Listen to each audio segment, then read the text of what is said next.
चलो हो गया। कल हम लोग विद्युत सेल पे आए थे।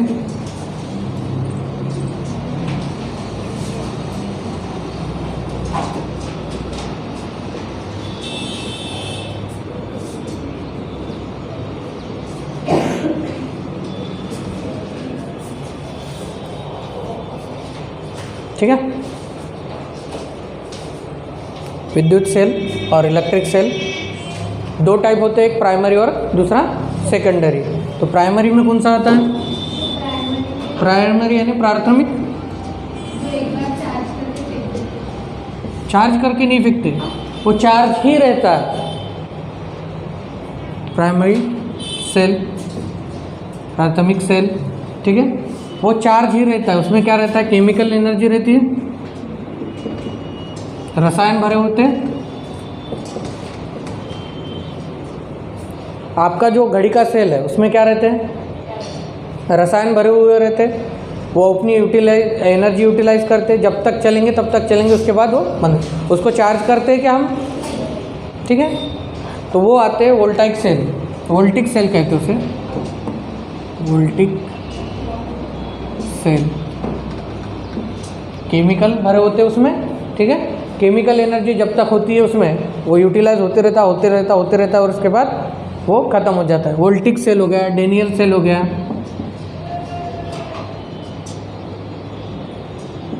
ये एग्जाम्पल है प्राइमरी की। छोटे बड़े साइज में आते हैं ना, छोटा सेल, पेंसिल सेल, फिर वो घड़ी को ट्यून करने के लिए भी एक बड़े सेल आते थे, पता है ना? अरे बड़ा साइज रहता है ना उसका, 4 गुना उसके, ठीक है। छोटा पेंसिल सेल, रिमोट के सेल, तो एक बार यूटिलाइज कर लिए और फेंक दिए, तो ये होते प्राथमिक सेल। और दूसरे होते द्वितीयक सेल, सेकेंडरी।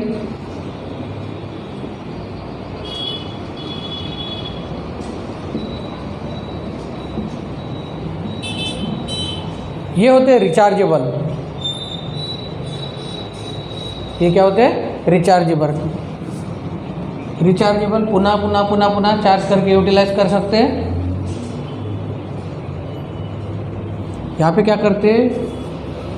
विद्युत सेल को परिवर्तित करके पुनः चार्ज किया जाता है, पुनः रासायनिक ऊर्जा से। जैसे हमारा इन्वर्टर है, घर में इन्वर्टर रहता है, ठीक है, वो क्या करता है? ये है इन्वर्टर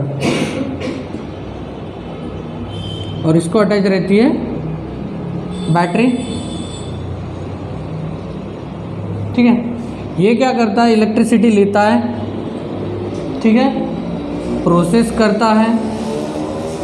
जो हमारे घर में आता है, कौन सा करंट आता है? एसी आता है कि डीसी? घर में कौन सा करंट आता है? हमेशा याद रखना, मैंने क्या बताया था?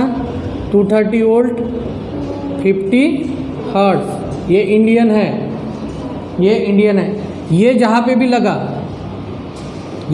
भी लगा वो हमेशा होता है एसी। अगर ये 0 हो गया तो वो क्या बन जाएगा? डीसी। इतना याद रखना। तो 230 वोल्ट 50 हर्ट्ज एसी करंट हमारे घर में आता है, ठीक है। ये होम है, होम से हम कहाँ देते हैं? इन्वर्टर में। इन्वर्टर क्या कन्वर्ट करता है? उस एनर्जी को कन्वर्ट करता है, ठीक है। इस एनर्जी को कन्वर्ट करके वो क्या कर देता है? बैटरी में केमिकल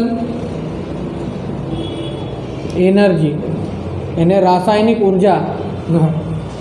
ऊर्जा में क्या करता है? स्टोर करता है। रासायनिक ऊर्जा में बैटरी में स्टोर करके रखता है। और जैसे ही लाइन गई सेकंड सिग्नल यहाँ से यहाँ आते, ठीक है। बैटरी में कौन सी ऊर्जा होती है? एसी होती है कि डीसी होती है? डीसी। हमेशा याद रखना, बैटरी में डीसी ऊर्जा होती है, ठीक है। बैटरी में डीसी ऊर्जा होती है। एसी सिर्फ घर में है, इतना याद रखो, ठीक है। घर में जो अप्लायंसेस ज़्यादातर चलाते हैं वो, और जो डिजिटल अप्लायंसेस है जैसे मोबाइल हो गया, टीवी हो गया, अभी के जो एलईडी टीवी है वो हो गए, ठीक है, कंप्यूटर्स हो गए, तो ये सब डीसी से चलते हैं, बैटरी से चलते हैं, ठीक है।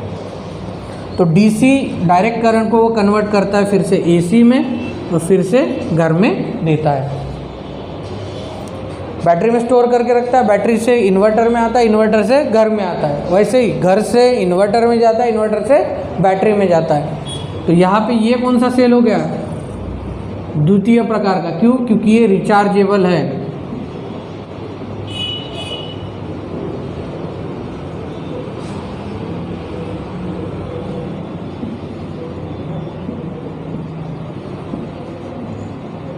परिवर्तित होते रहता है।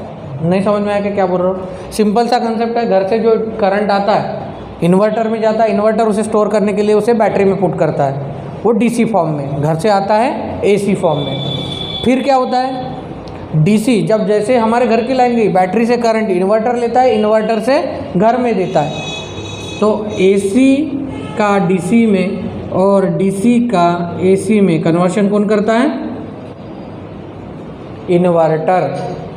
घर का जो इन्वर्टर होता है वो क्या करता है? एसी का डीसी में और डीसी का एसी में कन्वर्शन करता है।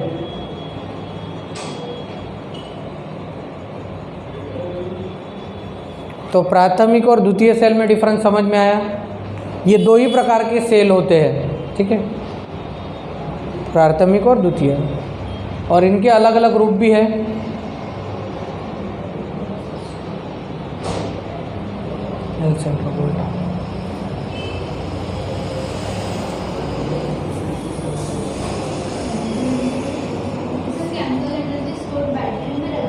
हाँ, केमिकल एनर्जी के फॉर्म में स्टोर करके रखता है ये, क्योंकि बैटरी कैसे बनी हुई है? केमिकल से बनी हुई। सिंपल सी बात है, ये जो है इससे आने वाली एनर्जी इसमें जो स्टोर होती है, जैसे हमारा सेल होता है ना,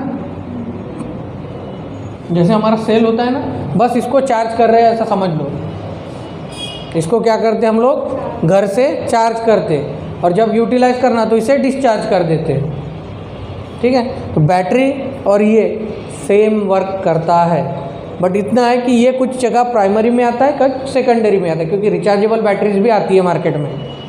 कैमरे के बैटरीज जो आती है ना, वो चार्जेबल रिचार्जेबल दोनों आती है, ठीक है, जो हम लोग रिचार्ज कर सकते हैं, बार बार यूटिलाइज उसे कर सकते हैं, ठीक है।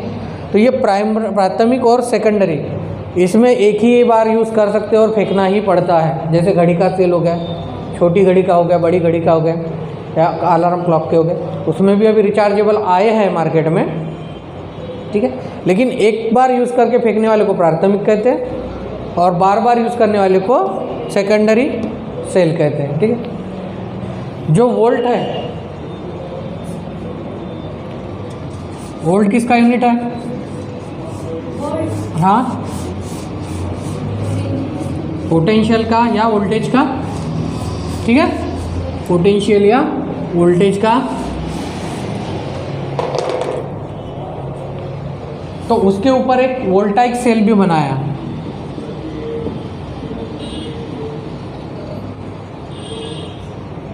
वोल्टिक सेल, वोल्टिक सेल भी बनाया। 3 नंबर का दे दो इसे नाम। प्राइमरी और सेकेंडरी ये दो ही मेन है। इसके साथ किसी ने एक्सपेरिमेंट करके कुछ ऐसे भी बनाए हैं, ठीक है। जैसे मैंने बताया था, सोलर सेल भी एक चीज़ है, सोलर सेल। तो इसमें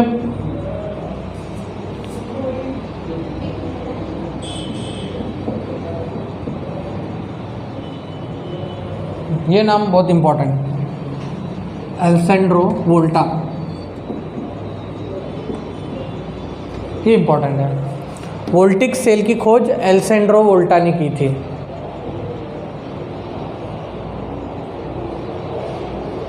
वोल्टिक सेल की खोज एल्सेंड्रो वोल्टा ने की थी, और इसका वोल्टेज था 0.18 वोल्ट,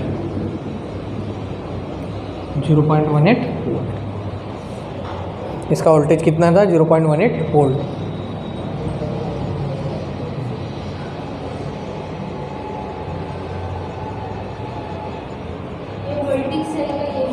हाँ, वोल्टिक सेल।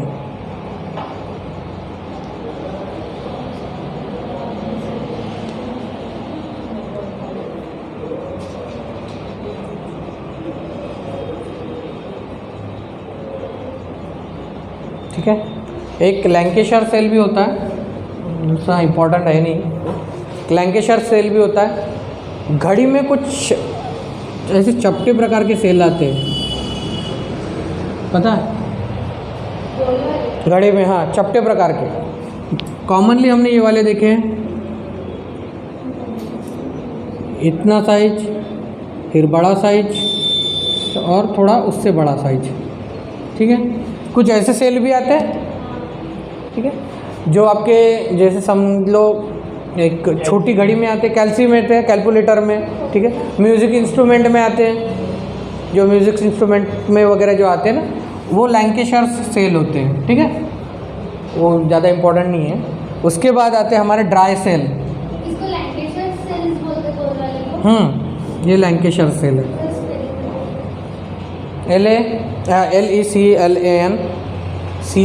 LECLANCHE।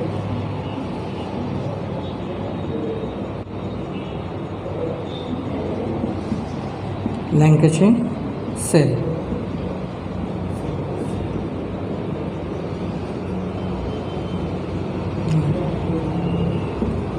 लैंक्लियर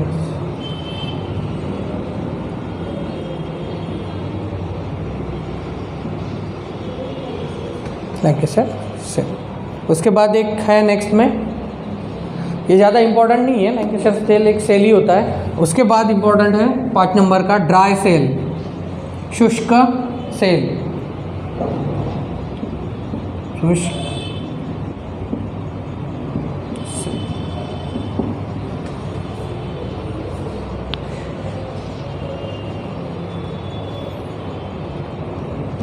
जो हमारे घर का जो पेंसिल सेल होता है ना, उसे कहते हैं ड्राई सेल। क्यों? कभी फोड़ के देखा है वो? क्या होता है, क्या निकलता है? रॉड रहता है। कौन से कलर का रहता है? ब्लैक या ग्रे? ब्लैकिश ग्रे रहता है, ठीक है। तो वो हमेशा रहता है कार्बन से बना हुआ, और उसके बाजू में कुछ ये दिखता है पाउडर जैसा, ठीक है, तो वो होते हैं manganese dioxide. Manganese dioxide, carbon plus manganese dioxide का वो कॉम्बिनेशन होता है ड्राई सेल में, ठीक है। ड्राई सेल में कार्बन प्लस मैग्नीज डाइऑक्साइड का कॉम्बिनेशन होता है। और कितना बताया था वोल्टेज मैंने उसका? 1.5। वेरी गुड, ये हमेशा याद रखना। वोल्टेज कितना था? 1.5। ड्राई सेल का अगर पूछा उसने तो 1.5। हाँ, carbon plus MgO2, magnesium dioxide, magnesium dioxide. Carbon तो पता है ना आपको, मैग्नीशियम डाइऑक्साइड। वो रॉड कार्बन की रहती है, उसके बाद मैग्नीशियम डाइऑक्साइड का लेयर बना हुआ होता है, ठीक है। तो जब तक उसमें केमिकल रिएक्शन होती रहेगी, वो ऊर्जा बाहर फेंकते रहेगा, ठीक है। केमिकल रिएक्शन में क्या करते हैं हम लोग? यहाँ पे एक रॉड है, इसके बाजू में क्या है? ये रॉड है कार्बन की, ठीक है। नीचे में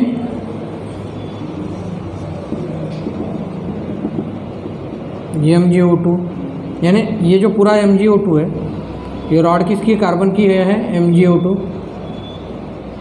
तो नीचे से कार्बन और यहाँ से हम MgO2 लेते हैं और सर्किट कंप्लीट करते हैं। सर्किट कंप्लीट, दोनों कंप्लीट कर दिया हमने सर्किट से। तो जब तक वो दोनों एक के साथ एनर्जी बनाते रहेंगे, ये जब तक हम इसको जोड़ेंगे तब एनर्जी बनती रहेगी। और जब तक केमिकल एनर्जी रहेगी तब तक चलेंगे वो। उसके बाद क्या हो जाएगी? उसकी केमिकल एनर्जी ख़त्म हो जाएगी, क्योंकि हम लोग क्या कर रहे हैं? उस एनर्जी का कन्वर्शन किसी और चीज़ में कर रहे हैं। जैसे मोबाइल में यूज़ कर रहे हैं तो टार्च के लिए, ठीक है, तो कन्वर्शन हो रहा है ना। केमिकल एनर्जी किस में कन्वर्ट हो रही है? लाइट में एनर्जी में कन्वर्ट हो रही है। किसी को हीट दे रहे हैं, पंखा चला रहे हैं, ठीक है। आजकल वो छोटे वाले फ़ैन भी आते हैं मोबाइल के साथ अटैच करने के लिए। तो they are the different things. इसके साथ हम लोग लाइट जलाते हैं तो लाइट एनर्जी में कन्वर्शन हो जाता है, केमिकल एनर्जी लाइट में कन्वर्ट होगी, तो ऑब्वियसली लाइट बाहर चला जाएगा, तो ये तो ख़त्म हो जाएगा कुछ समय बाद, ठीक है। तो ये होते हैं डिफरेंट टाइप के सेल्स।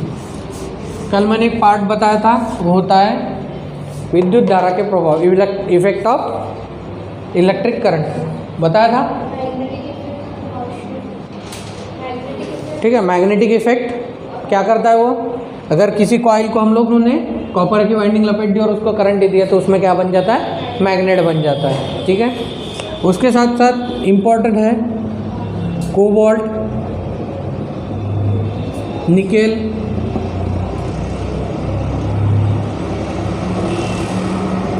कोबाल्ट, निकेल और क्या है ये तीनों क्या है,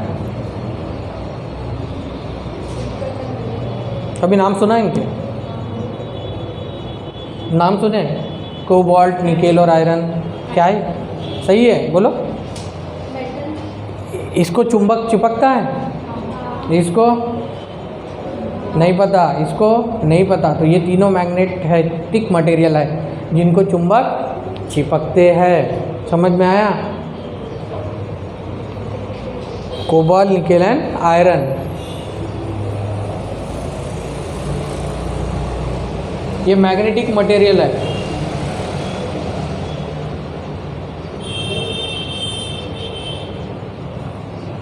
ये क्या है, मैग्नेटिक मटेरियल है।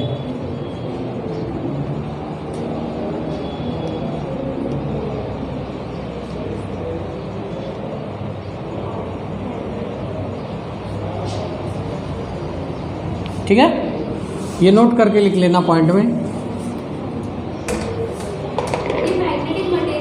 हाँ, मैग्नेटिक मटेरियल यानी चुंबकीय है, जिससे चुंबक ले लिया हमने, इन तीनों चीज़ों के पास ले लिया तो वो क्या कर देगा, चिपक लेगा।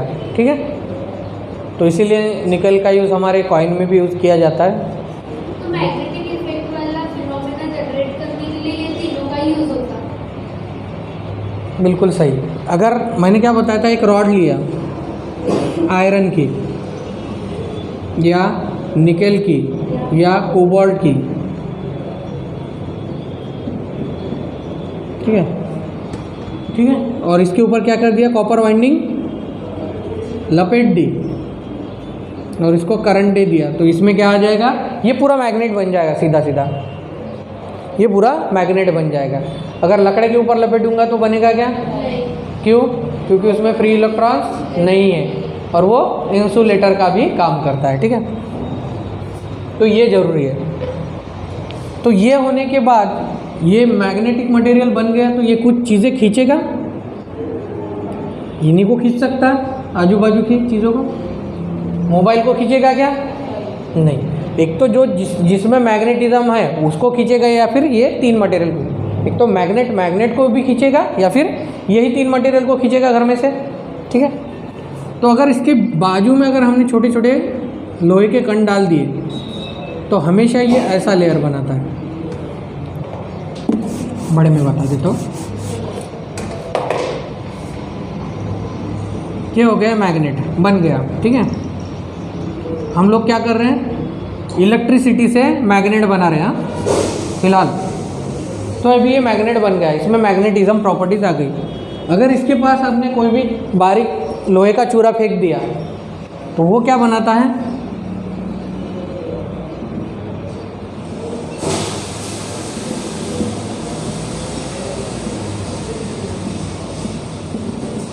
ऐसे लेयर्स बनाता है। इससे क्या पता चल रहा है,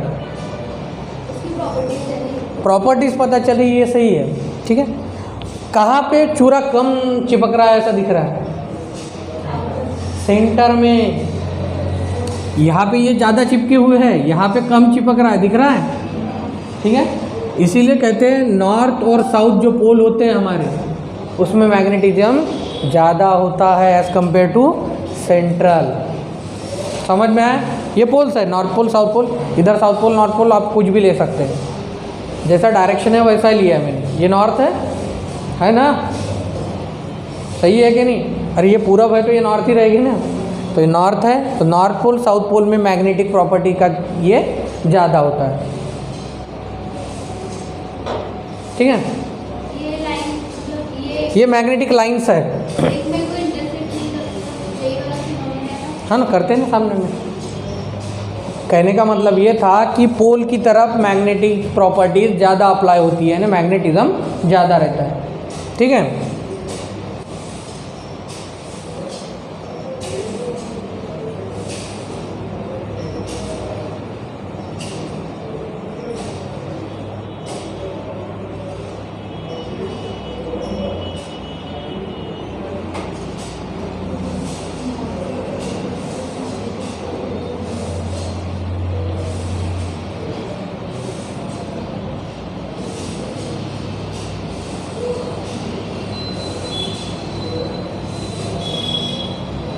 ठीक है। इसके बाद हम इसको कितना भी काटे ये नॉर्थ पोल साउथ पोल में ही रहेगा। इसको यहाँ से काट दिया तो ये नॉर्थ बन जाएगा, ये साउथ बन जाएगा, यहाँ से काट दिया तो ये साउथ रहेगा, ये नॉर्थ रहेगा, तो ये सेम है, ठीक है। तो सेंटर की बजाय साइड में ज़्यादा होता है, ठीक है। एक सेंटेंस लिखो, चुंबकीय फ्लक्स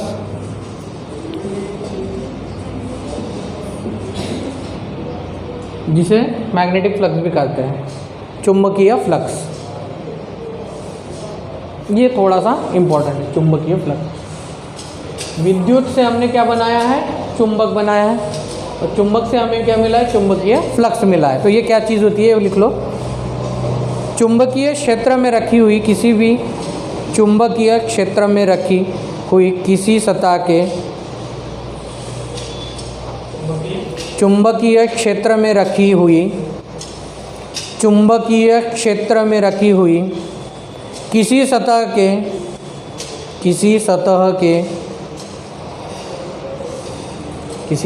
के लंबवत गुजरने वाली कुल चुंबकीय रेखाओं को लंबवत गुजरने वाली कुल चुंबकीय रेखाओं की संख्या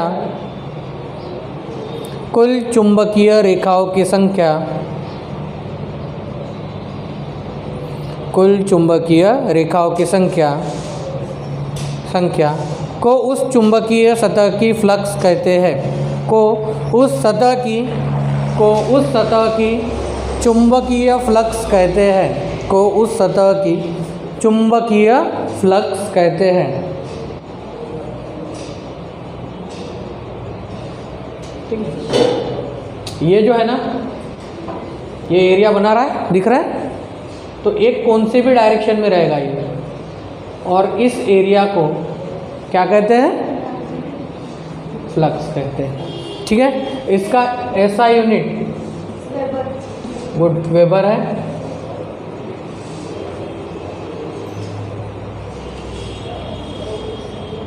weber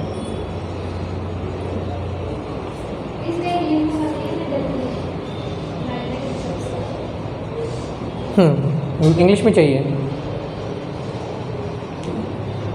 magnetic properties awkward at the surrounding area of magnetism at the surrounding area in a straight line due to magnetism. Surrounding area in a straight line due to magnetism. ये जो बाजू में ये बना रहे हैं ना जुट के, ठीक है, तो ये क्या है, मैग्नेटिक फ्लक्स है। इसका ऐसा यूनिट है वेबर। ठीक है। ये वेबर क्यों इम्पोर्टेंट है, क्योंकि अभी फ़िलहाल में दुनिया का जो सबसे बड़ा इंसान है, सबसे रईस इंसान कौन है,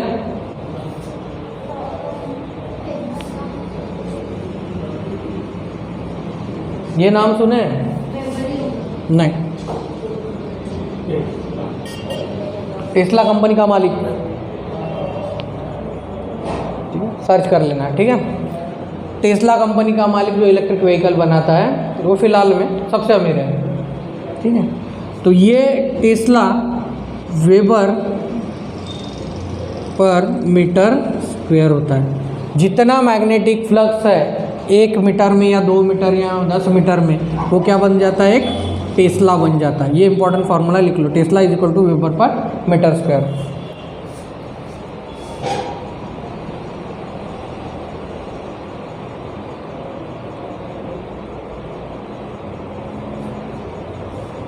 weber per metre square, tesla is equal to weber per metre square.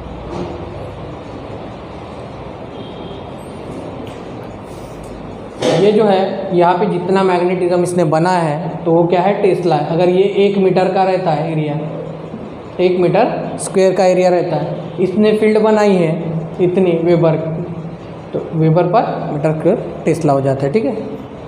Now इसमें पूछे जाने वाली नोट वाली बात है कि 1 गैस और GAUS कितना टेस्ला होता है।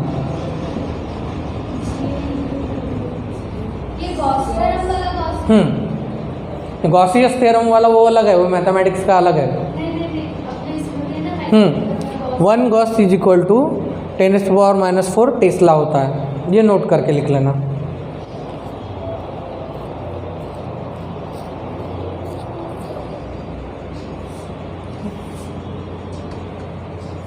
ठीक है, बोलो। ये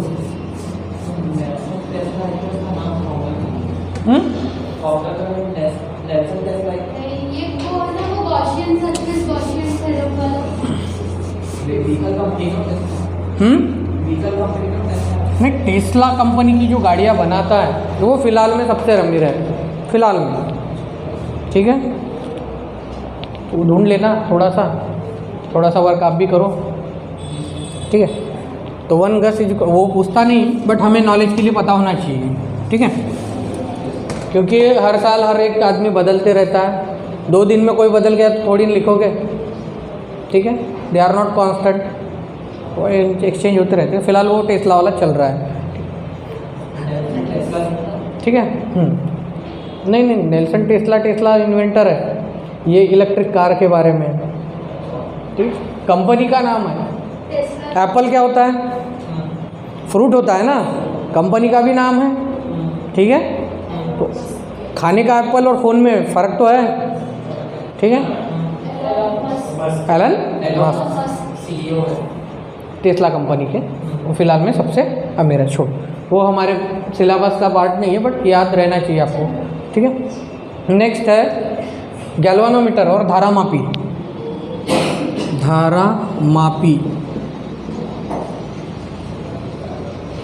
गैल्वानोमीटर,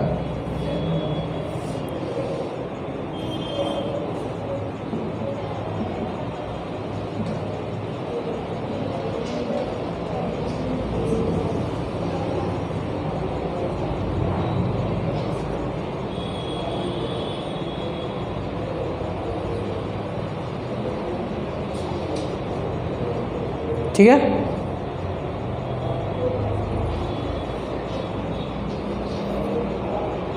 इसको लिख लो। विद्युत परिपथ में विद्युत धारा की उपस्थिति, विद्युत परिपथ में विद्युत धारा की उपस्थिति, विद्युत पथ में विद्युत धारा की उपस्थिति, विद्युत पथ में विद्युत धारा की उपस्थिति बताने वाले यंत्र को विद्युत पथ में विद्युत धारा की उपस्थिति बताने वाले यंत्र को धारामापी कहते हैं। उपस्थिति बताने वाले यंत्र को धारामापी कहते हैं।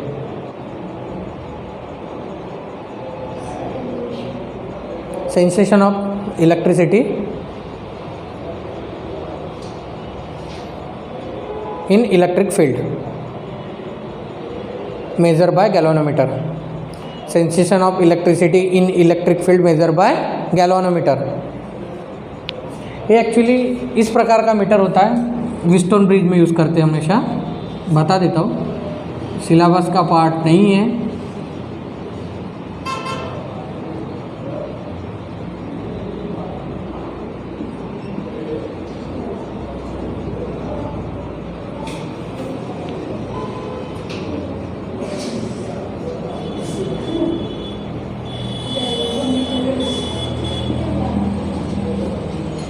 ठीक है, सिंपल है सर्किट। एक वोल्टेज दे दिया हमने 2 पॉइंट के बीच में। ठीक है, कहीं भी अप्लाई कर सकते हो आप गैल्वानोमीटर। यहाँ पे कोई यहाँ पे यूज़ करता है। जैसी डायग्राम निकाली हो तो वैसे भी चलेगा, कोई प्रॉब्लम नहीं है। ठीक है, कहीं भी इस क्रॉस सेक्शन में भी यूज़ कर सकते। अभी ये नहीं पता कि यहाँ पे करंट डिवाइड हो रहा है। ठीक है, यहाँ से कुछ जाएगा, यहाँ से कुछ जाएगा, ये इधर जाने के बाद ये यहाँ से कुछ जाएगा, यहाँ से कुछ जाएगा, बट लेकिन ये बाहर निकलते वक्त यही मिलेगा हमको। दोनों ऐड सब्ट्रैक्ट वगैरह होंगे। ठीक है, तो कितने इसमें इसमें या इसमें कितना करंट जा रहा है, ये किससे पता चलता है? गैल्वानोमीटर।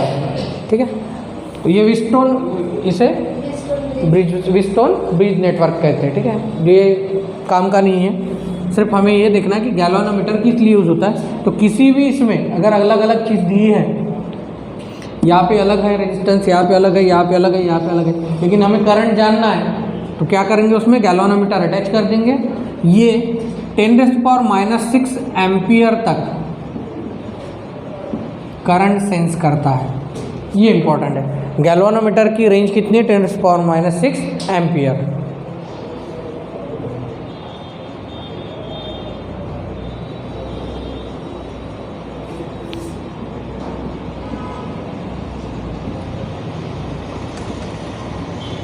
(10⁻⁻6 ampere PEAR। इतने रेंज है कम से कम। हाई में कितना भी हो सकता है, लेकिन माइनस में यहाँ तक नीचे तक जाता है। ठीक है, तो ये करंट मेज़र करने के काम में आता है। कॉम्प्लिकेटेड सर्किट में सिंपल मेज़र करना है तो करंट, सिंपल करंट मेज़र करना है तो कौन सा मीटर यूज़ करते हैं?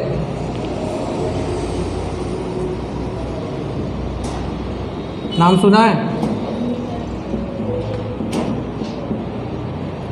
Simple current measurement.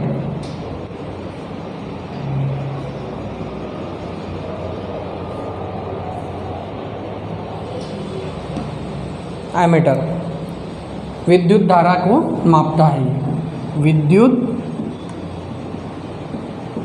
धारा। ठीक है, विद्युत धारा को ही इलेक्ट्रिक करंट कहते हैं। एमीटर एक्चुअली गैल्वानोमीटर क्यों बताया, पता है क्या आपको? क्या है? अच्छा, गैल्वानोमीटर का एक बेस्ट एग्जांपल दे देता हूँ। ठीक है, कोई भी पानी पीने लायक है कि नहीं? ठीक है, तो समटाइम्स क्या करते हैं, अगर हमने कुछ मेटल्स वगैरह फाइन पार्टिकल खा लिए तो हमारे शरीर को हार्मफुल हो सकते हो। मेटल के फाइन पार्टिकल्स हमने खा लिए, ठीक है, तो हमारे शरीर को हार्मफुल हो सकते हैं। ठीक है, तो क्या करते हैं, वेल से जो पानी निकलता है उसे बहने के लिए छोड़ देते हैं। यहाँ पे बह रहा है वो, और यहाँ पे लगाते हैं गैल्वानोमीटर। ये बाहर से है, छोड़, बाहर से ही लगा देता हूँ। एक्चुअली अंदर नहीं लगाते, यहाँ पे ऐसे कनेक्शन करके यहाँ पे जी। जैसे ही कोई मेटल पार्टिकल यहाँ से गुजरा तो गैल्वानोमीटर क्या कर देता है, डायरेक्शन बता देता है, हिलना चालू कर देता है।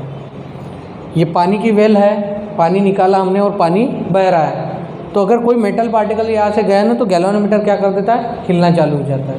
यानी ये पता चलता है कि इसमें करंट फ्लो हो रहा है। करंट फ्लो हो रहा है मीन्स इसमें कुछ तो भी मेटल पार्टिकल्स आ रहे हैं, यानी जो हम पानी पीने वाले they are harmful to us. तो ये एक सेंस करने के लिए यूज़ होते हैं। ठीक है, यहाँ पे हम लोग एमीटर नहीं लगा सकते क्योंकि डायरेक्ट करंट नहीं मेजर कर रहे, हम लोग क्या कर रहे हैं, सिर्फ सेंस करना चाहते हैं। ठीक है, तो इसीलिए ये हम लोग यूज़ करते हैं। तो एमीटर डायरेक्ट विद्युत धारा मेज़र करने के लिए यूज़ होता है। ठीक है, दूसरा है वोल्टमीटर।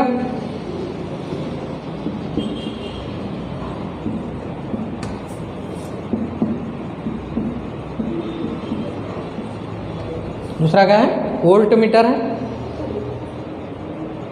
किस लिए यूज होता है, विभवांतर, पोटेंशियल डिफरेंस या विभवांतर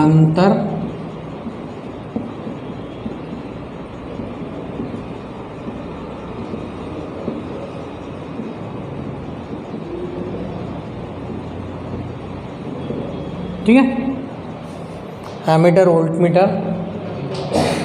और तीसरा क्या होगा, मल्टीमीटर। क्या होता है, ये वो नहीं बोलते। जैसे अगर एक वायर है, अगर चेक करना है कि कहीं से टूटा है क्या, तो उसके लिए मल्टीमीटर यूज होता है। बता देता हूँ, रुक जाओ। ठीक, एमीटर, वोल्टमीटर, और तीसरा कौन सा होता है? रेजिस्टेंस मेजर करने के लिए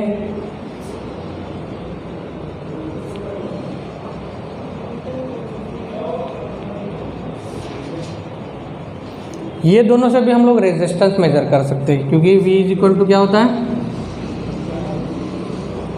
ठीक है।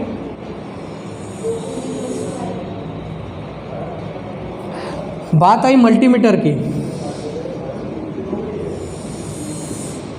उसमें ये भी होता है, ये भी होता है, और रेजिस्टेंस भी मेजर कर सकते हैं। वोल्टेज भी मेजर करते हैं, करंट भी मेजर करते हैं, और रेजिस्टेंस भी मेजर करते हैं मल्टीमीटर में, एक ही डब्बे में, ठीक है।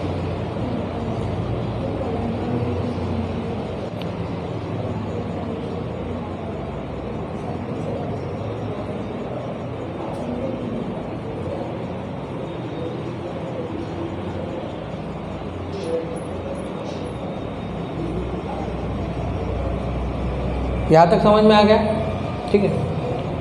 Next, chemical effect.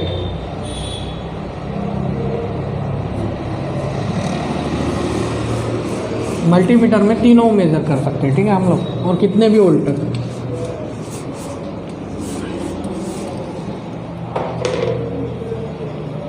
Chemical effect है ना, रासायनिक प्रभाव।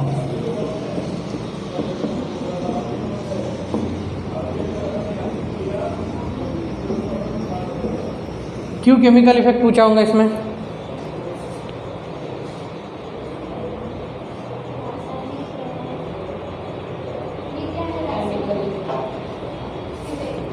रासायनिक प्रभाव। अगर किसी चीज़ को इलेक्ट्रिसिटी दे, देख लो कि ये किस लिए यूज़ होता है, तो जब जल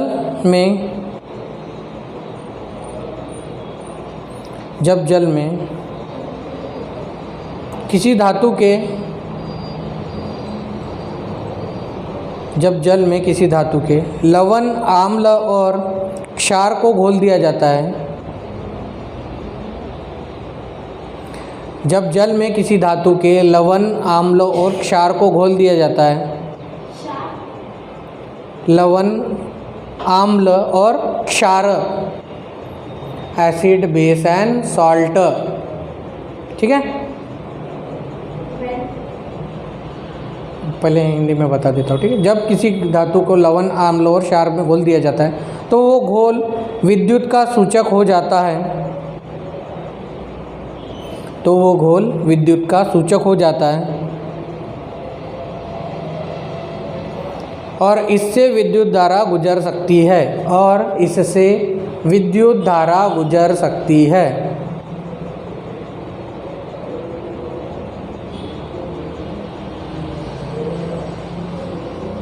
इससे विद्युत धारा गुजर सकती है। एक नोट पॉइंट लिखो, जिस उपकरण में घोल का विद्युत जिस घोल में विद्युत का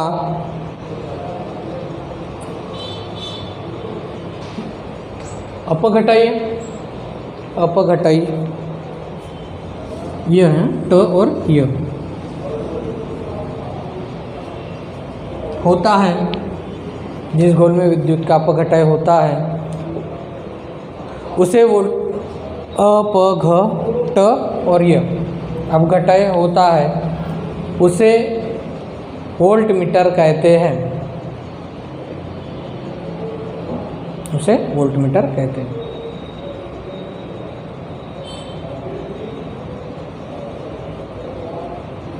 Acid, base and salt are mixed in the water.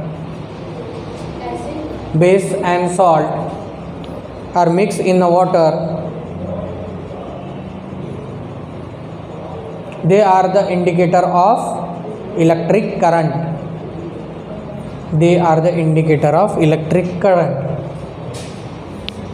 अभी देखो, एसिड, बेस एंड सॉल्ट हमने इसमें मिक्स कर दिया, ठीक है,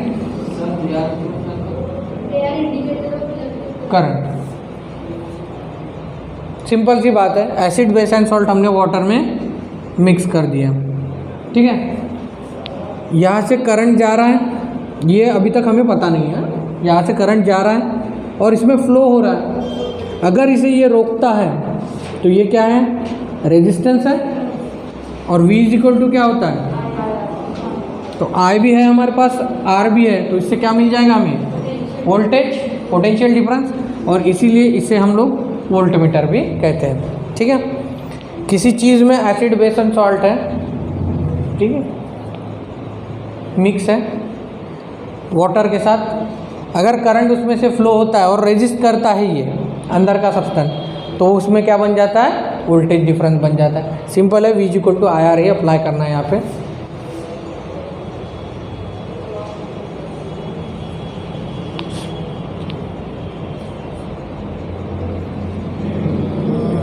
लीड एक्यूमुलेटर,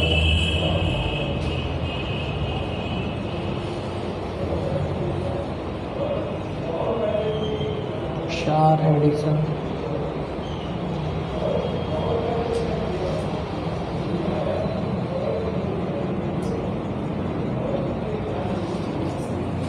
ठीक है, इससे वोल्टेज मिल जाता है, करंट फ्लो हो रहा है तो वोल्टेज मिल जाता है।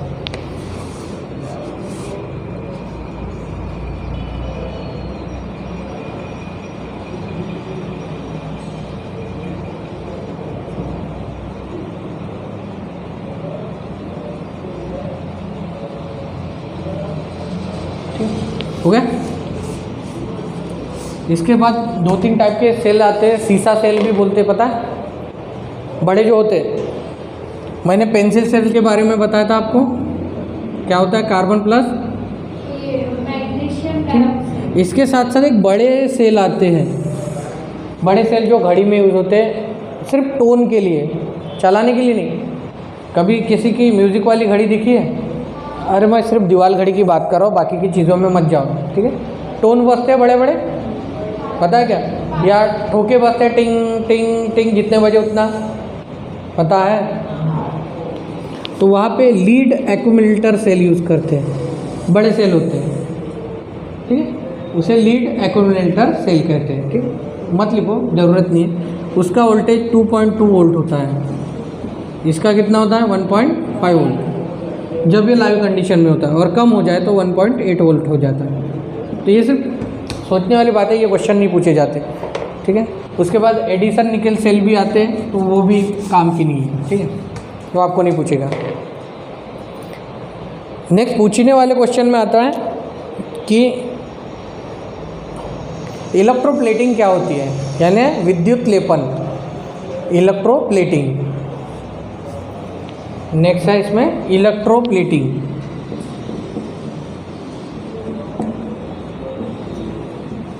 या फिर इसे कहते हैं विद्युत लेपन।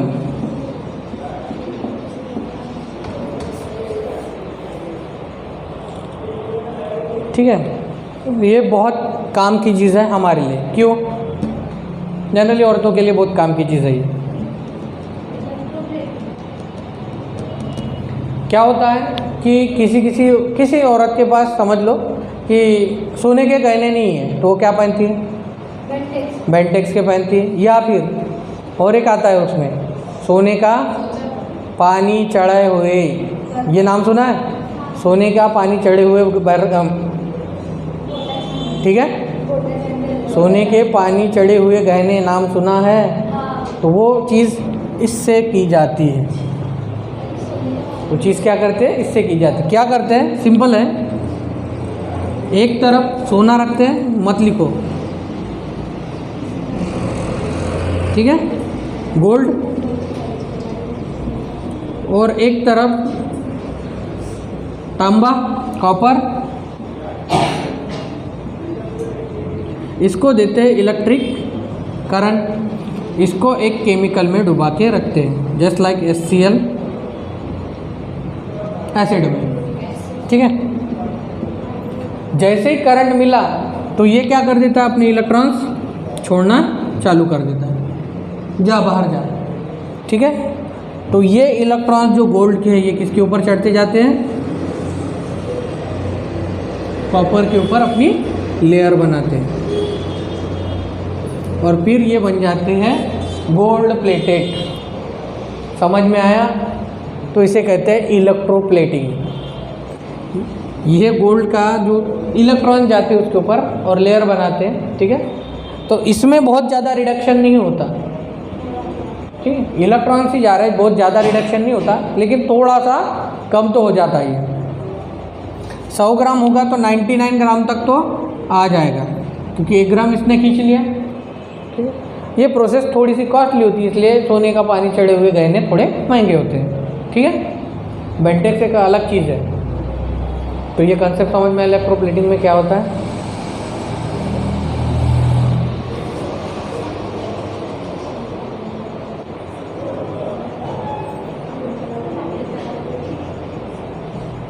एक्चुअली वो पानी नहीं होता, बट कहते हैं उसे, क्योंकि ये लिक्विड से फ्लो होता है। कोई भी धातु यूज़ कर सकते हैं, ठीक है।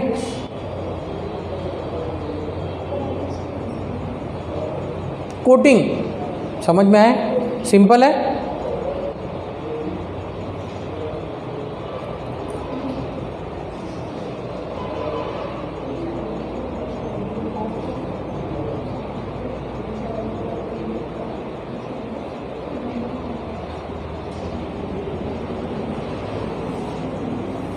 इसके साथ साथ इलेक्ट्रिक टाइपिंग, इलेक्ट्रोप्लेटिंग, उसके बाद इलेक्ट्रिक टाइपिंग,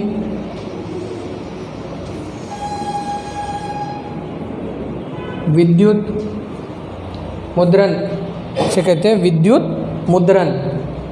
टाइप करते हैं हम लोग, ठीक है। तो मोबाइल से जो सिग्नल भेजते हैं हम, इलेक्ट्रिक सिग्नल, तो वो इलेक्ट्रिक फॉर्म में जाते हैं, मैग्नेटिक फॉर्म में, इलेक्ट्रोमैग्नेटिक फॉर्म में। इसीलिए उतनी बाइनरी कोडिंग होती है, ठीक है। सिग्नल बाइनरी फॉर्म में जाते हैं, लेकिन पल्स जो देते हैं हम लोग, बता देता हूँ, रुक जाओ। ये हो गया क्या? आपने जो कहा एकदम सही है, बट बता देता हूँ उसको क्या कहते हैं। ये हो गया। चलो दिस नेक्स्ट है हमारा इलेक्ट्रिक टाइपिंग और विद्युत मुद्रण। विद्युत मुद्रण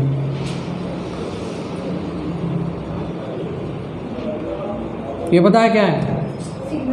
सिग्नल है। कौन सा सिग्नल है? हमेशा याद रखना, ये कौन से होते हैं? डीसी। ये बॉक्स दिख गया आपको, स्क्वायर बॉक्स, तो समझ लेना क्या है? डीसी। ये चलता है 0 और 1 पे, ठीक है।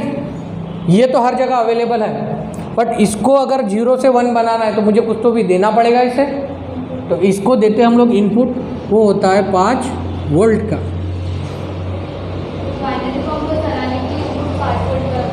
ऐसा नहीं है, डिफरेंट वे इंस्ट्रूमेंट के लिए डिफरेंट है, ठीक है। हमारे मोबाइल की आप बैटरी देखोगे तो आपको वहाँ पे दिखाई देगा, जो पुरानी आती थी ना, वो अभी तो नॉन रिमूवेबल है, लेकिन पिछली बार जो आती थी उसमें देखना, ठीक है। तो वो डीसी होती है हमेशा।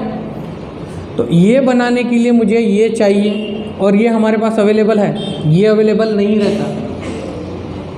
ये इंस्ट्रूमेंट है, तो सिग्नल दे दिया हमने, तो इसने टाइप कर दिया, ठीक है। तो ये टाइप करने के बाद डिफरेंट टाइप के वक्त टाइपिंग हो जाती, चलती रहती, ठीक है। तो ये इसमें भी काम में आती है, इलेक्ट्रिक टाइपिंग में। तो ये ज़्यादातर हम लोग इलेक्ट्रिक टाइपिंग बड़े बड़े प्रेस में करते हैं। इलेक्ट्रिक प्रेस होती है ना, प्रिंटिंग प्रेस, ठीक है, तो उसमें यूज़ होते हैं। भले ये डीसी सिग्नल भेजता है, लेकिन इसके लिए भी वोल्टेज की ज़रूरत होती है। और इसके साथ, अच्छा ये लिखना था क्या मुद्रण? उसमें कुछ है नहीं, बस सिग्नल बता रहा था मैं कि 0 से 1 बनाने के लिए उसको 5 वोल्ट देना पड़ता है। अगर मैंने 5 वोल्ट बंद कर दिया तो वो क्या हो जाएगा? 1 से क्या हो जाएगा? 0 हो जाएगा। तो वो एक सिग्नल कंप्लीट हो गया, 0 से 1, 1 से 5, ठीक है। तो कम ज़्यादा वो सिग्नल फ्रिक्वेंसी में आते हैं। उसके साथ साथ हम लोग धातु शुद्धीकरण के लिए भी इसका यूज़ करते हैं। मैंने बताया था कि कोई भी एटम 100% प्योर नहीं होता है क्या? 100% प्योर नहीं होता, बट हम लोग इसे 99.99% तक प्योर कर सकते हैं। 99.99% प्योर तक कर सकते हैं। तो कैसे करेंगे?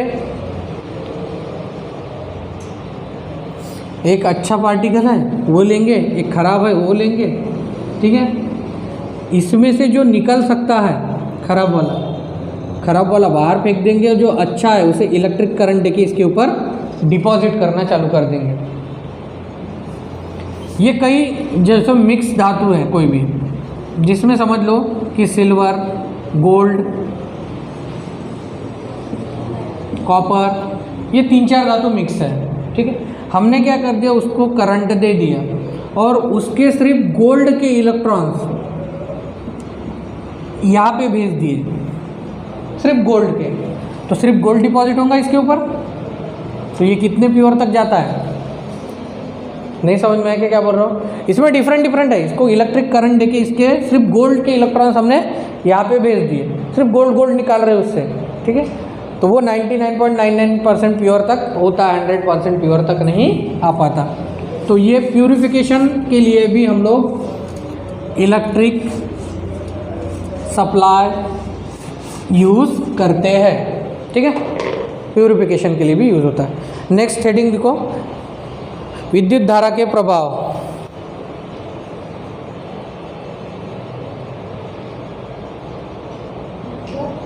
विद्युत धारा के प्रभाव यानी इफेक्ट ऑफ इलेक्ट्रिक करंट। फिर से वही पे आ गई क्या?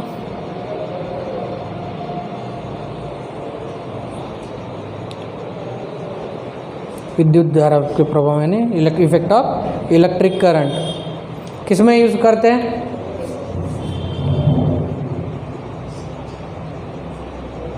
विद्युत धारा, इलेक्ट्रिक करंट किस किस में यूज़ होता है? आपने किस में देखा? घर में क्या क्या है चीज़ें जो गर्म करती हैं? क्या है? प्रेस, दूसरा अरे हीटर, प्रेस, वो इलेक्ट्रिक आयरन है। एक्चुअली इलेक्ट्रिक प्रेस हम लोग हिंदी में कहते हैं, लेकिन इसे इलेक्ट्रिक आयरन कहा जाता है। ठीक है, हीटर, इलेक्ट्रिक प्रेस, इसमें क्या होता है? हीटर में नाइक्रोम यूज़ किया जाता है। नाइक्रोम यूज़ किया जाता है, वो होता है निकेल और chromium, nickel and chromium. Nichrome से बना होता है निकेल एंड क्रोमियम। तो ये जो हीटर होता है ना,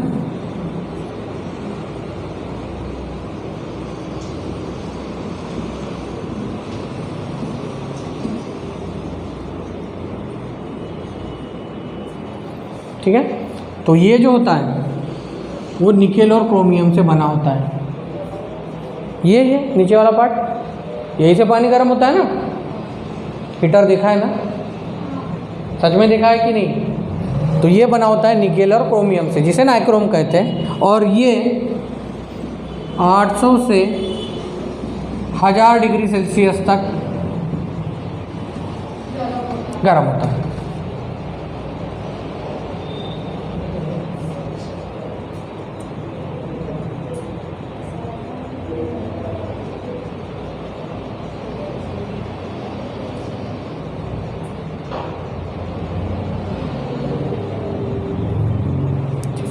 इसमें क्या होता है? निकेल और क्रोमियम।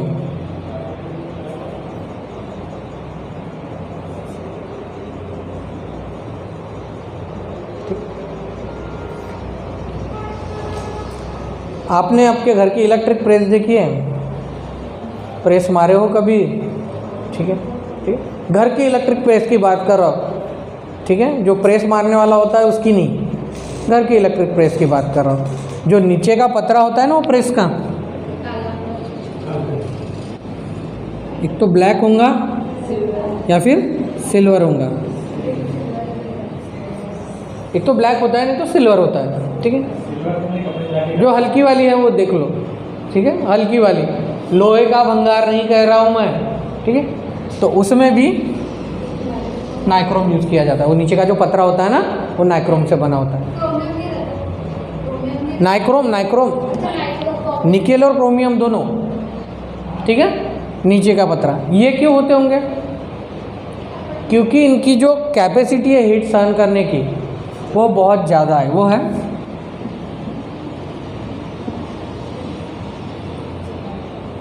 ठीक है, हीट, यानी इतने पर वो पिघलना चालू कर देते हैं। कपड़े जलते हैं, प्रेस नहीं जलती, अंदर की वायरिंग जलती है, पतरा नहीं जलता।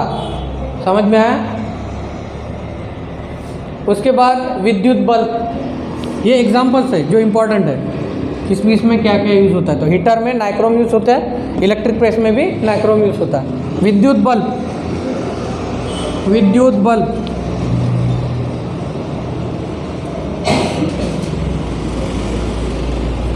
विद्युत बल्ब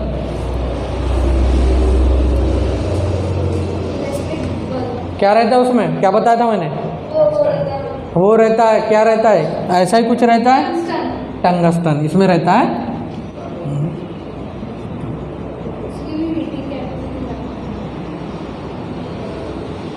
टंगस्टन, टंगस्टन,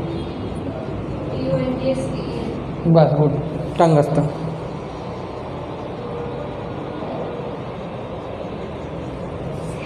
और क्या भरा होता है उसमें, क्या बताया था मैंने? वो गैस रहती, वो गैस नहीं रहती, आर्गन। ये बल्ब में कौन सी रहती है? आर्गन गैस रहती है। ये फोड़ के देखो ना तो आपको ट्यूब से आवाज आएगा और सफ़ेद कलर की गैस निकलती है वहाँ से। फोड़ना मत, अगर देखना है तो देख लेना, ठीक है? हाँ, खराब होने पर भी वो गैस अवेलेबल रहती है। तो वो क्या कर देती है, ये तो जलता है और ये जलने की वजह से वो हीट पैदा करती है और वो गैसेस के जो पार्टिकल है वो क्या कर देते हैं, चमकना चालू हो जाते हैं, इसलिए पूरे बल्ब से प्रकाश आता है। तो ये 2700 तक है, तो ये तो इनका भी पप्पा जी है। Boiling point 3500।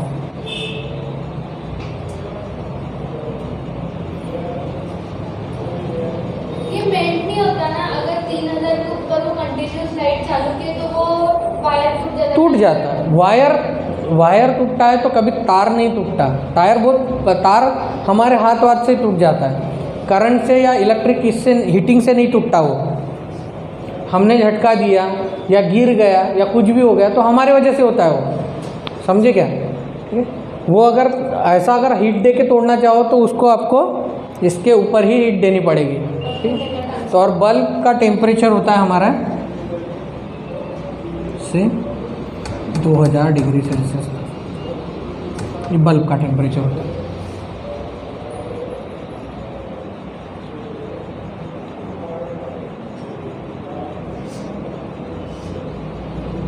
ठीक है, बल्ब का टेम्परेचर होता है।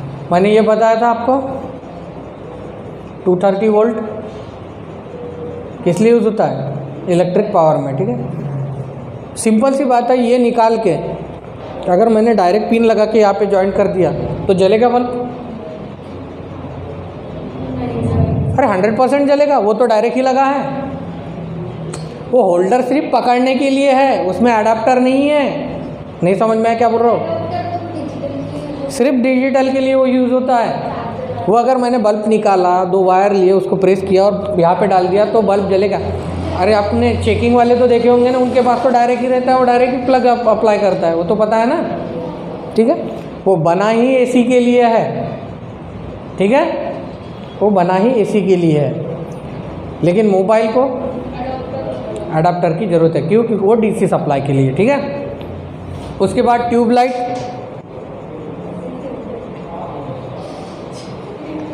ट्यूबलाइट पिक्चर नहीं है सलमान खान की, ट्यूबलाइट हमारे घर के, इसमें आर्गन गैस रहती है, ट्यूबलाइट में फास्फोरस गैस रहती है।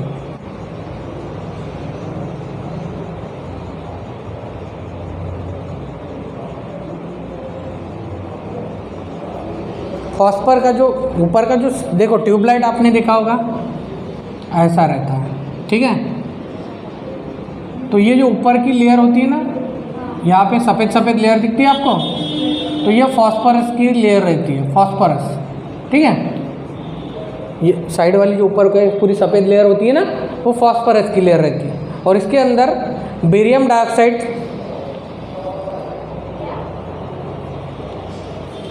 इसके अंदर में बेरियम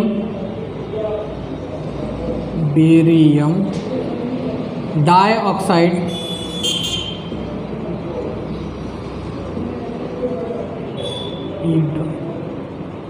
बेरियम डाइऑक्साइड का अंदर में गैस भरा होता है।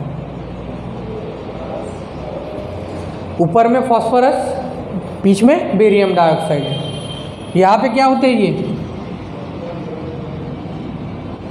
ऐसे कुछ लगे होते हैं कॉर्नर पे, दो लोहे के टीन के दो दिखते हैं, वो क्या होते हैं, होल्डर। वो किससे बने होते हैं? सबसे कठिन कौन सा है यहाँ पे? ये है कौन सा? तो ये होते हैं टंगस्टन के।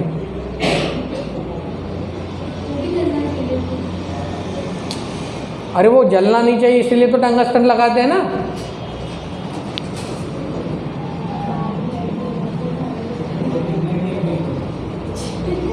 ठीक है, ये ऊपर वाली लेयर फॉस्फोरस की, अंदर में बेरियम डाइऑक्साइड होता है और साइड में टंगस्टन होता है। ठीक है, यहाँ पे सबसे ज़्यादा इलेक्ट्रिक जनरेट होती है। ठीक है, लास्ट के कॉर्नर में आप अगर ट्यूबलाइट फोड़ के देखोगे तो ये एरिया और ये एरिया छोड़ के ये पूरा खाली पीली दिखता है। ठीक है, तो यहाँ पे और यहाँ पे सबसे ज़्यादा हीट जनरेट होती होंगी, और वो जनरेट होते होते एक पार्टिकल दूसरे को, दूसरे पार्टिकल तीसरे को क्या कर देता है, हीट करके अपनी एनर्जी देता है, और इसके अंदर में लाइट जलने लगती है, ग्लो होने लगती है। ठीक है, इसमें आर्गन गैस भी यूज़ होती है। हाँ, इसमें आर्गन गैस भी यूज़ होती है ज़्यादा इग्निशन के लिए। इसमें डिफरेंट आर्गन गैस भी होती है। यार इसको भी याद रखें तो भी समझ में आ जाएगा। वो जो कोटिंग होती है सफ़ेद वाली, वो फॉस्फोरस की कोटिंग होती है, ये याद रखेंगे। उसके बाद साइड में टंगस्टन होता है और गैस आर्गन होती है, बस इतना ही याद रखना है। उसके बाद आपने चोक कुंडली देखी है? चोक कुंडली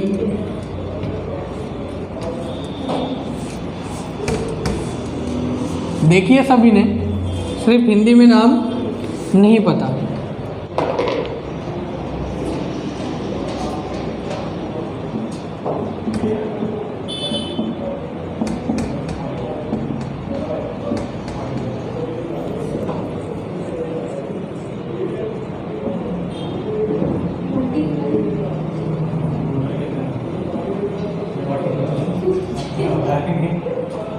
ऐसा कुछ दिखा है भट्टी में, ऐसी कॉइल घूमी रहती है और नीचे से हम लोग इलेक्ट्रिक सप्लाई देते हैं तो ऐसी बर्न होती है। अरे इलेक्ट्रिक सेगड़ी देखी है कभी? ठीक है, उसी को चोक कुंडली कहते हैं। इलेक्ट्रिक सेगड़ी देखी है? ठीक है, एक्चुअली वो सर्कुलर कॉइल्स होते हैं ज़्यादा हीट जनरेट करने के लिए। ठीक, कभी कभार आपने ऐसे देखे होंगे।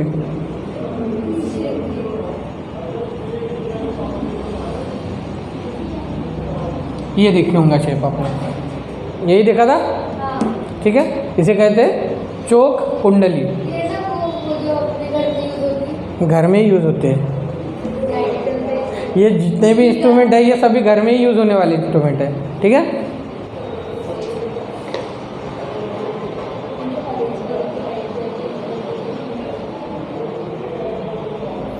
हम लोग इंस्ट्रूमेंट ही देख रहे हैं फिलहाल। चोक कुंडली टंगस्टन वायर होते हैं, इसके अंदर ज़्यादा से ज़्यादा हीट जनरेट करते हैं। ये अलग चीज़ है अपनी जो आपका इंडक्शन है ना, इंडक्शन अलग चीज़ है, ये अलग चीज़ है। इंडक्शन अलग चीज़ है, ये अलग चीज़ है।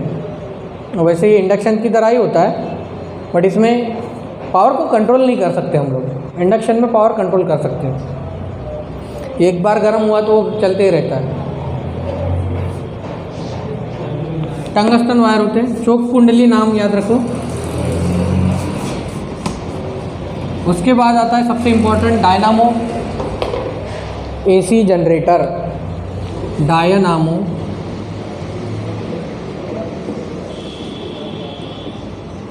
एसी जनरेटर,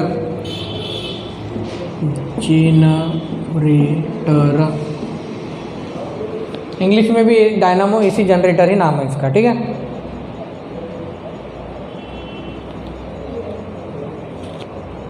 ये चीज़ देखी है क्या आपने? ये चीज़ देखिए क्या,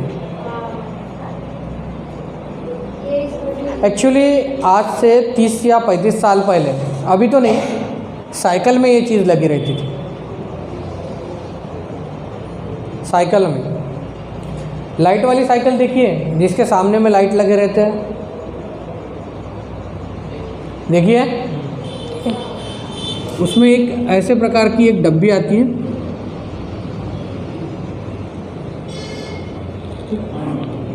और ये कॉइल व्हील को अटैच होती है।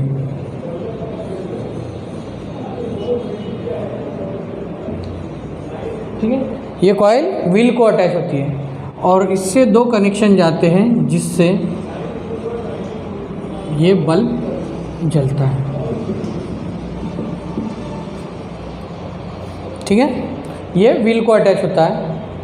तो ये क्या करता है, व्हील रोटेट करता है इस कॉइल को, रोटेशन की वजह से इसका मैग्नेट घूमता है और मैग्नेटिक एनर्जी का कन्वर्शन हो जाता है इलेक्ट्रिक एनर्जी में और उससे बल्ब जलता है। ठीक है, तो ये ज़्यादा इम्पोर्टेंट है। तो ये बिजली उत्पन्न करने के काम में आता है। ठीक है,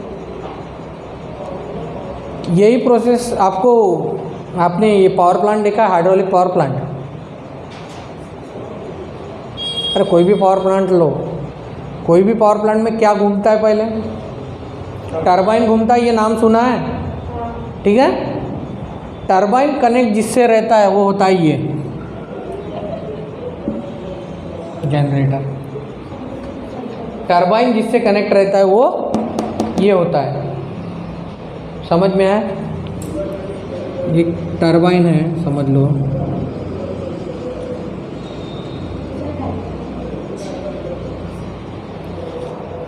ठीक है, ये टरबाइन को हमने फोर्सफुल कोई चीज़ दे दी तो ये टरबाइन घूमेगा, इसके साथ जो अटैच रहता है वो रहता है ये डायनामो एसी जनरेटर, जिसे जनरेटर कहते हैं हम लोग। अरे शादियों में लाइन जाती है तो एक जनरेटर लाता है, पता है, बड़ा वाला डब्बा जिसमें डीजल डालते हैं। तो वो क्या करता है, जो डीजल फ्यूल है उससे मोटर घुमाता है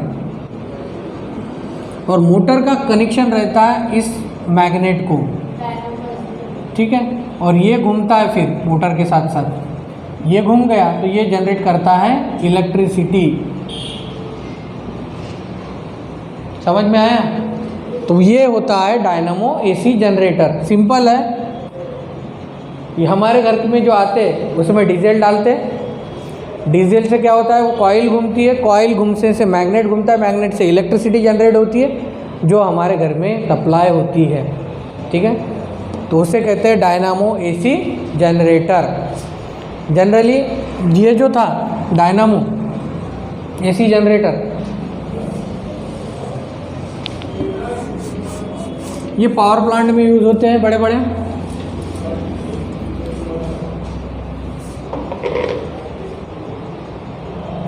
साइकिल पे भी लगे रहते थे पहले, अभी भी नए नए साइकिल आए ना, उसमें वो टेक्नोलॉजी आ रही है, ये कॉइल्स अटैच रहती है उसको, जैसे पैडल जितना फास्ट मारता है वैसे लाइट प्रकाश देता है। ठीक है, तो इसमें भी एसी डीसी जनरेटर है, अल्टरनेटिंग और डायरेक्ट। ये समझ में आया क्या बोल रहा हूँ मैं? अरे सिंपल सी बात है, एक घूमने वाली कॉइल को अटैच रहता है जिससे इलेक्ट्रिसिटी जनरेट होती है। ठीक है, इसके अंदर में हॉर्सशू मैग्नेट रहता है, घोड़े की नाल वाला हॉर्सशू मैग्नेट है ना, घोड़े की नाल जैसा मैग्नेट होता है। वो मैग्नेट घूमा तो उसके बाजू में इलेक्ट्रिक फील्ड पैदा होती है, वो इलेक्ट्रिक फील्ड को हम कैप्चर करते हैं जिससे हमें इलेक्ट्रिसिटी मिलती है। ठीक है, उसके बाद माइक्रोफोन है। माइक्रोफोन क्या करता है,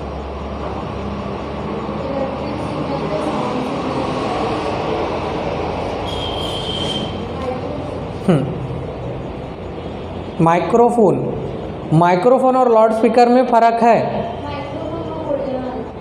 माइक्रोफोन में क्या करते हैं हम लोग, बोलते हैं। मोबाइल का जो नीचे वाला फ़ोन जो होता है ना, जिससे हम बात करते हैं, तो हम बोलते हैं। माइक्रोफोन है ना माइक, सिंपल सी बात। ठीक है, हम क्या करते हैं, बात करते हैं, तो हम कौन सी एनर्जी देते हैं उसे, साउंड। इसको कन्वर्शन किस में करता है वो, इलेक्ट्रिक में। कौन सी इलेक्ट्रिक में करता है, पहले एसी में करता है, फिर उसके बाद उसका कन्वर्शन किस में होता है, डीसी में। जो कि इसमें 0 और 5 वोल्ट में चलते हैं, वही 0 1 0 1 के इसमें आता है, फिर आपको सुनाई देता है। ठीक है।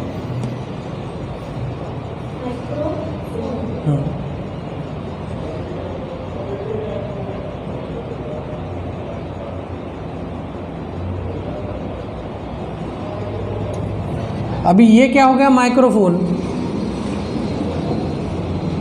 अभी हमारे पास ये है और इसे हमें सुनना है, तो क्या यूज़ करेंगे? Speaker, loud speaker.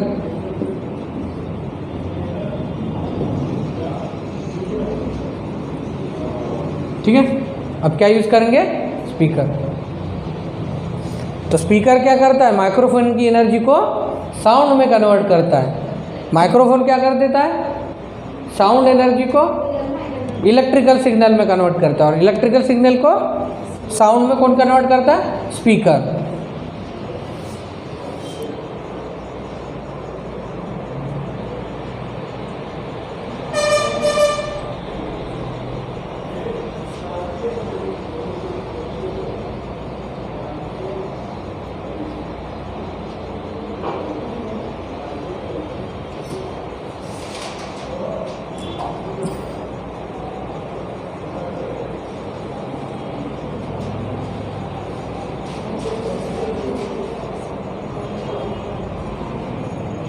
ठीक है।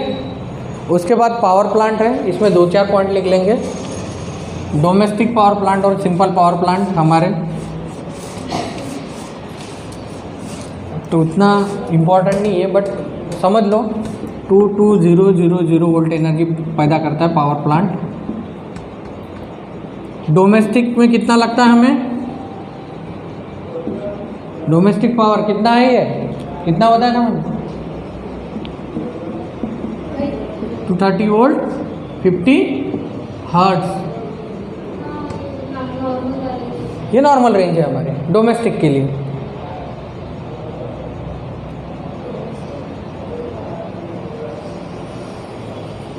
डोमेस्टिक पावर, डोमेस्टिक यानी घरेलू ऊर्जा, घरेलू ऊर्जा। घर में क्या क्या यूज़ करते हैं? ठीक है। पहले छोटी छोटी चीज़ें लेते हैं। बल्ब, ठीक है, बल्ब यूज़ करते हैं, टीवी यूज़ करते हैं। तो इसके लिए 5 एम्पियर से 15 एम्पियर तक करंट लगता है, और वोल्टेज तो इतना ही रहेगा, वोल्टेज और फ्रिक्वेंसी। बल्ब, टीवी छोटे छोटे है ना, बल्ब और टीवी। टीवी के लिए ज़्यादा पावर नहीं लगता। ज़्यादा पावर किसके लिए लगता है? फ्रिज यानी रेफ्रिजरेटर,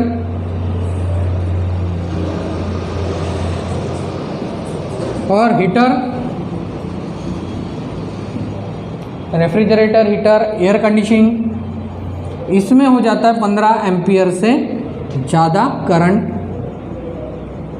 और वोल्टेज और फ्रिक्वेंसी तो उतनी ही रहती है। जनरली हमारा 230 वोल्ट है। ठीक है। 220 भी यूज़ नहीं करते हम लोग।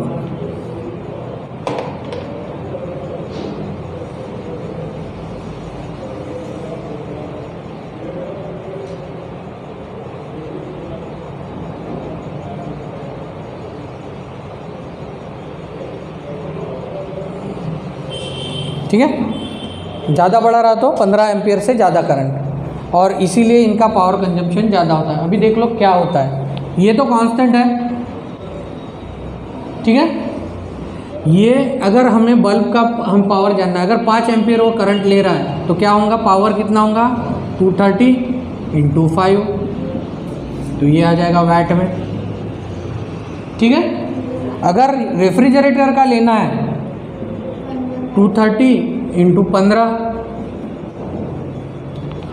वाट में, क्योंकि पावर क्या होता है? V × I होता है, देखा था हमने। तो इसका बल्ब का पावर और इसका पावर, रेफ्रिजरेटर का पावर, तो रेफ्रिजरेटर का पावर बल्ब के पावर से 3 गुना ज़्यादा, इसलिए ज़्यादा एनर्जी लगती है। और हीटर वीटर हम लोग इसीलिए कम यूज़ करते हैं। बल्ब तो कंटिन्यूस रात भर चालू रहता है, ये तो पता है आपको। हीटर रखते हैं क्या रात भर चालू? एयर कंडीशन रात भर चालू रखते हैं, कोई बट जब ठंडी लगना चालू हो गए बंद कर देते हैं। तो पावर कंजम्पशन की वजह से हम लोग क्या करते हैं, इन लोगों को कम यूज़ करते हैं। फ्यूज वायर किस लिए यूज़ होता है?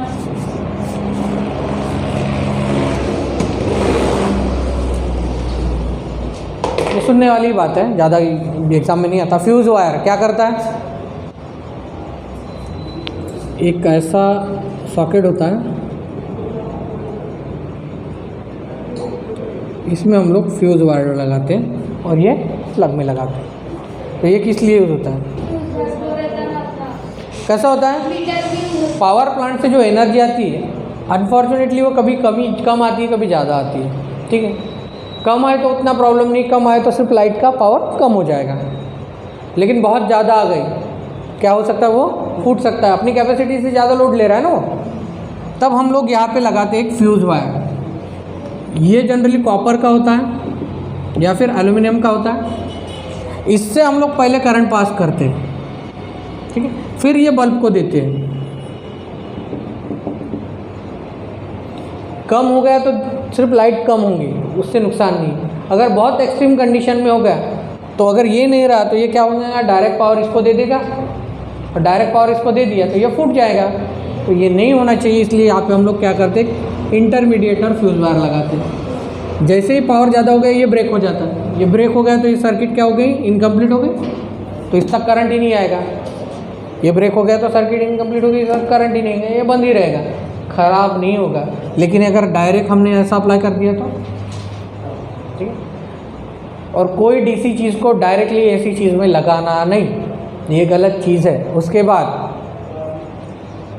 ये पावर कंजम्पशन अच्छा करता है इसलिए ठीक है, लेकिन एलईडी बल्ब के दोनों पावर लेके, सर एलईडी बल्ब जो हमारे घर में सीरीज़ आती है ना, सीरीज आती है, उसमें कम से कम 50 से 60 बल्ब रहते हैं, सीरीज छोटी वाली। तो वो निकाल के, भले ही वो एसी पे काम करता है, वो निकाल के डायरेक्ट यहाँ पे नहीं लगाना, वो फूट जाएगा। क्यों? कि डायरेक्ट पावर सप्लाई दे रहे हैं आप उसे। 50 चीज़ों को वो अप्लाई करता है, आप किस लिए कि एक ही चीज़ पर अप्लाई करें तो ये चीज़ हट जाती है उसमें, ये फूट जाता है। समझ में आ रहा है? तो उसमें भी डीसी वगैरह एप्लीकेशन अभी आए हैं, क्योंकि डीसी में वेराइटीज़ बहुत हैं। म्यूज़िक डालना है, उसके साथ रिले डाल के उसको अलग लाइट चालू करने हैं, तो ये वगैरह चीज़ भी यूज़ होती है। तो बाकी के नेक्स्ट क्लास में देखेंगे हम लोग इलेक्ट्रिक में, ठीक है। ज़्यादा बचा नहीं है, फिर इलेक्ट्रॉनिक्स में आ जाएंगे। जो हमेशा इलेक्ट्रॉनिक्स पे किया 2 चीज़ पूछता ही पूछता है।